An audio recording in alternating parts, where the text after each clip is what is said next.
All right, everybody, this is going to be your active listening activity.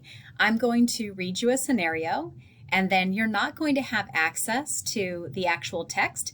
So you want to listen as best as you can. You're more than welcome to replay this as many times as you would like, and then you're going to answer the question. So here we go.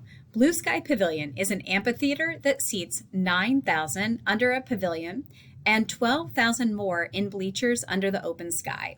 The venue has only been in operation for 3 years, but has already become a regular stop for touring bands and musical artists. During a concert season that runs from June through September, Blue Sky Pavilion hosts between 30 and 50 performances.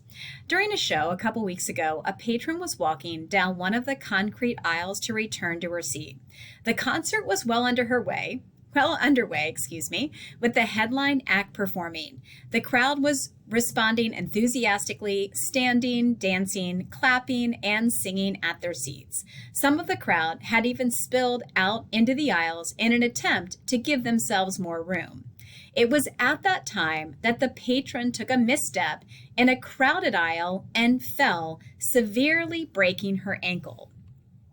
Some of the well-intentioned fans eventually tried to get the woman off the aisle floor and back to her seat. However, this only made things worse, as the woman then suffered a dislocation of the same ankle that had just broken. By the time the ushers could be located, nearly 15 minutes had passed since the accident. Paramedics finally arrived on the scene a full 40 minutes after the accident.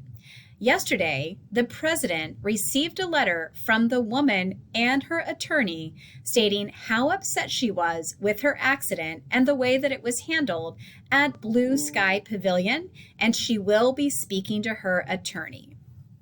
At this time, you're more than welcome to go ahead and rewatch this as many times as you want so that you can answer the question.